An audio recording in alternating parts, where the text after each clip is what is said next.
मेरे ख्याल से कोई भी पार्टी के पूरे 17 उम्मीदवार यहाँ खड़े वाले नहीं है, बरोबर है ना। खाली आपके सबके दुआ के बलबूते पर खाली कांग्रेस पार्टी के 17 उम्मीदवार और नगर अध्यक्ष यहाँ खड़ा है। मुझे आपको विनती करना है, आज सब जन आ रहे, सब जन यहाँ आके, मुझे ऐसा समझ में आया यहाँ भी एक छोटी सी सभा हुई। मुझे सभी मेरे मुस्लिम बहन को तहे दिल से विनती करना है कि गुजारिश करना है कि अभी अपने वोटों का बंटवारा कैसा करना चाहिए। ये कोई ये नहीं कर रहा, तो जो अभी महाराष्ट्र में सत्ते में जो पार्टी है वो पार्टी ने ये अलग अलग सब अज्ञात अलग अलग ये पार्टियां खड़े यहाँ कर दी। अभी आपको वहां बहुत सोचपूर्वक यहाँ ठिकानी सोचना चाहिए कि अपना एक वोट अगर बाजू पे गया तो अपने को 2 वोट की तैयारी करना पड़ता। मैं आपको, क्योंकि आप जब मैं आमदार 2 बार आमदार बना उसमें सभी समाज के लोगों ने मुझे बहुत आशीर्वाद, बहुत दुआ दी वाला बोल के मैं सेकुलर सोच वाला आदमी हूं, सभी समाज को लेके चलने वाला आदमी हूं, क्योंकि मुझे सभी समाज ने मुझे ये दुआ दी वाला आशीर्वाद दिया। बोल के अभी ये क्या कर रहे, समाज में इनके पास दूसरा कुछ नहीं है, झगड़े लगा के कुछ अपना दुकानदारी चलती क्या, ये सोच में उन्होंने खाली मुझे इतना ही कहना है, उनके सोच में कुछ भी रन दो, लेकिन मुझे अपने हर इंसान को, हर मेरे सभी हिमायत के सभी समाज के सभी लोगों को मुझे कहना है, सगळ्यालाच मला सांगायचं आहे, कृपया करून मत बाजूला जाऊ देऊ नका, कारण अनेक प्रकार ते करणार आहेत, अनेक त्या ठिकाणी वेगवेगळ्या पद्धतीने मतदान कसं आपलं कमी करता येईल हे त्यांच्या डोक्यामध्ये सध्या विचार चालू आहे। म्हणून तुमच्या माहितीसाठी सांगतो, मी सुद्धा तुम्हाला सांगतो, आपल्या सगळ्याच्या उपस्थितीमध्ये मी जरी पक्ष सोडून गेलो असतो तर या तालुक्याचा आमदार राहिलो असतो। मला सुद्धा या निवडणुकीच्या आधी मला प्रत्येक पक्षाने मला त्या ठिकाणी बोलवलं, प्रत्येक पक्षाच्या नेत्यांनी मला त्या ठिकाणी माझ्या मागे लागले, प्रत्येक जण मला घ्यायला तयार होतं, पण मी ज्या सर्व समाजाने, सगळ्या समाजाने त्या ठिकाणी मला 10 वर्ष या ठिकाणी सेवा करण्याची संधी दिली, ज्या पक्षाने मला संधी दिली कदापि ते पक्ष सोडून मी कुठंच जाण्याचा माझ्या डोक्यामध्ये दूरपर्यंत विचार नव्हता, आणि मी सुद्धा त्या ठिकाणी त्याच पक्षामध्ये राहून पुढच्या लोकांना सुद्धा दाखवून दिलं की मी काँग्रेसमध्येच होतो आणि काँग्रेसमध्येच राहणार, हे सुद्धा त्या ठिकाणी करणार। म्हणून आपल्याला एवढीच विनंती करायची, तुमच्या सगळ्याच्या हिमतीवर मी आज पक्षामध्ये उभा आहे, तुमच्या सगळ्याच्या आशीर्वादावर मी या पक्षामध्ये उभा आहे। मी तुम्हाला सांगू इच्छितो, हे लोक या ठिकाणी नुसतं आपल्या समाजामध्ये निवडणुकीपुरता आपली पोळी भाजून घेण्यासाठी समाजामध्ये तेढ निर्माण करतात, पण मी तुम्हाला सांगतो, छत्रपती शिवाजी महाराजांच्या सैनिकेमध्ये सुद्धा महाराजांचे सैनिक सुद्धा त्या ठिकाणी माझ्या मुस्लिम समाजाचे त्या ठिकाणी सैनिक होते, पण आम्ही शिवाजी महाराजांच्या विचारावर चालणारी मंडळी आहोत। म्हणून आपल्याला सांगू इच्छितो की अशा लोकांना त्या ठिकाणी धडा शिकवण्याचं काम सगळ्या समाज बांधवांचा। म्हणून आपल्याला सांगू इच्छितो, आज आपल्या तालुक्याचे आमदार येऊन या ठिकाणी भाषण करतात, काय सांगतात की माझा या शहराचा विकासाचा आराखडा तयार आहे। अरे बापू, 12 महिने झाले, 1 वर्ष झालं, एका वर्षामध्ये 365 दिवस राहतात। त्या 365 दिवसामध्ये या शहराचा विकास करण्याचं डोक्यात आलं नाही का? खरंच असं नव्हतं की या नगरपंचायतीवर सत्ता काँग्रेसची सत्ता आहे आणि वर आमदार दुसरा आहे, असं नव्हतं, कारण प्रशासक होतं, इथं जे काय आहे प्रशासनाच्या ताब्यात होतं, इथं तर त्यांना काम करायची खूप संधी होती, पण नाही, काही नाही केलं, टोकलं भर सुद्धा मातोडा टाकला नाही।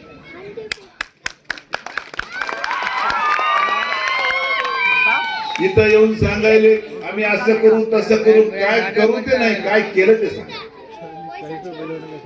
आम्ही तुम्हाला सांगतो हिमायतनगर शहरासाठी ज्या ज्या काही गोष्टी आम्ही सांगितल्या होत्या पहिल्या नगरपंचायत मान्य करतो. काही कारणास्तव त्या ठिकाणी पूर्ण कार्यकाळ ते करता आलं नाही, पण त्यामध्ये बऱ्याचशा जे चांगले होते त्याच्या बऱ्याचशा वचननाम्यामधले काम आम्ही पूर्ण केले. पण या ठिकाणी हिमायतनगर शहरामध्ये येऊन नुसत्या बोलाचा आणि भात बोलाचीच कडी या ठिकाणी भाषण देऊन जाणाऱ्याला या हिमायतनगर नागरिकांनी या ठिकाणी थारा दिला नाही पाहिजे. हमेशा लोकांमध्ये आम्ही तुमचे आमचे या ठिकाणी कौटुंबिक संबंध आहेत. आपले काय राजकारणापुरते संबंध आहेत, आपले सुखदुःखामधले संबंध आहेत. आपल्या अडीअडचणीमध्ये सुखदुःखामध्ये हमेशा तुम्ही आमच्या सुखदुःखामध्ये राहता, आम्ही तुमच्या सुखदुःखामध्ये राहतो. हे काही येत नाही, फक्त निवडणूक आली येतात, आम्ही असं करतो आम्ही तसं करतो आणि पुन्हा गायब.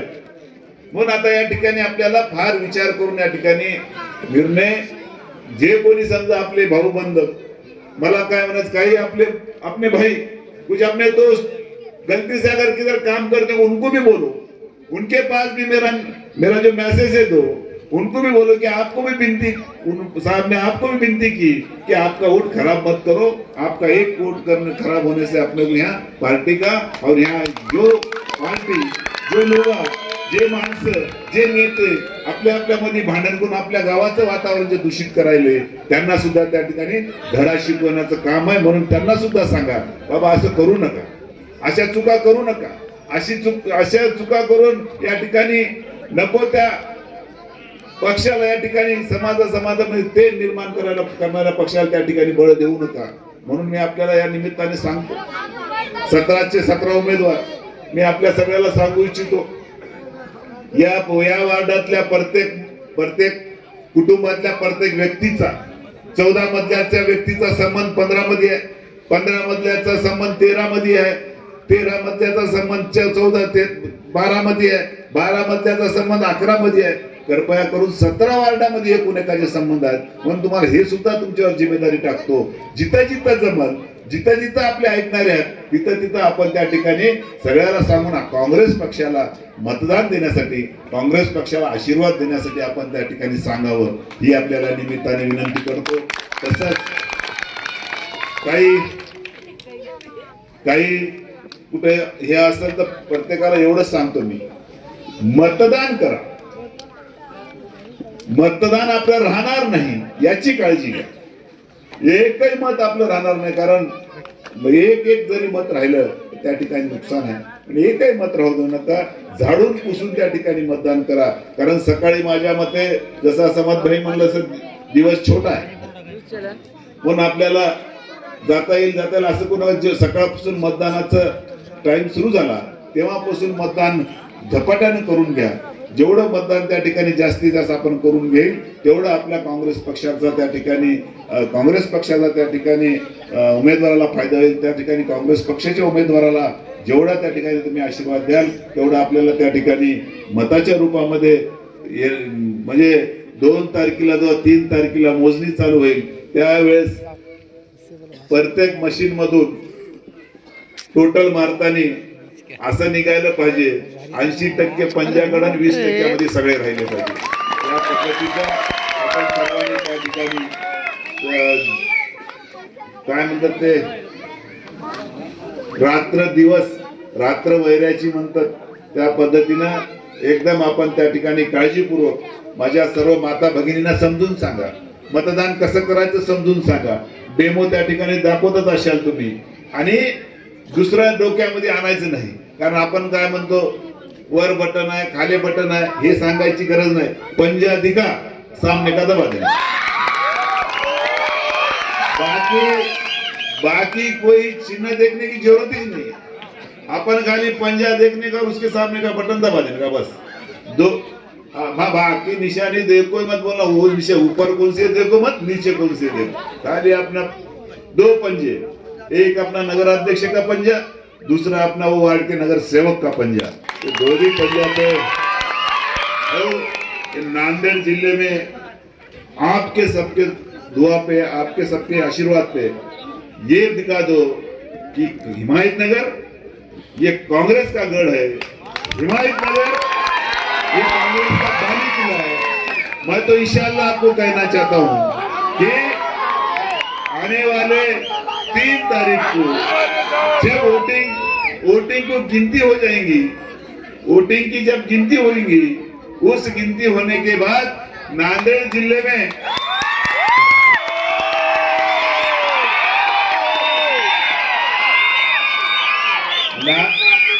नांदेड़ जिले में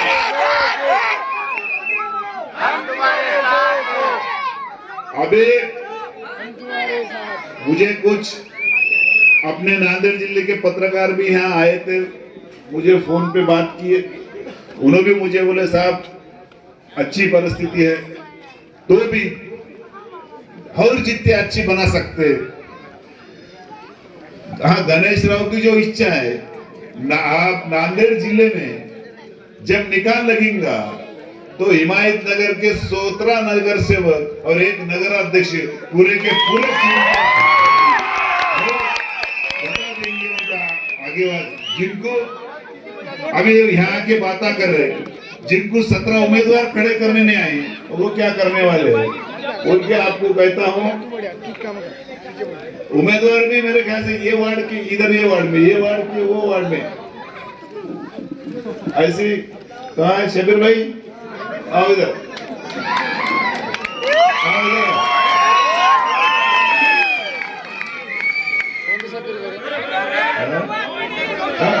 गौब भाई है, नसीर भाई है, सभी मूसा भाई है, सभी अभी क्या हिमायतनगर मेरा गांव ही है, इसके लिए आपके गांव का हूं, आपके क्योंकि गांव वाला इसके भी काम आएंगे। वो तो मैं आपका बहन हूं, बच्चा हूं, आपका आप सबका मेरे पे अधिकार है। अभी अगर कहा वो 50 किलोमीटर का नेता कब इधर आएगा बोल के, जो भी अभी 2 तारीख को निर्णय लेना है, सभी को मैं हाथ जोड़ के विनती करता हूं, जो यहाँ हाजिर नहीं है उनको भी मेरा मैसेज दो। सभी को गुजारिश करता हूं मैं, आने वाले 2 तारीख को एक भी वोट इधर उधर नहीं जाना चाहिए। जो भी पंजाब के उम्मीदवार है, सभी पंजाब के उम्मीदवारों के नाम के सामने का बटन दबा के कांग्रेस पक्ष पार्टी के सभी उम्मीदवारों को भारी वोट से चुन कर आइए। जय हिंद, जय भारत।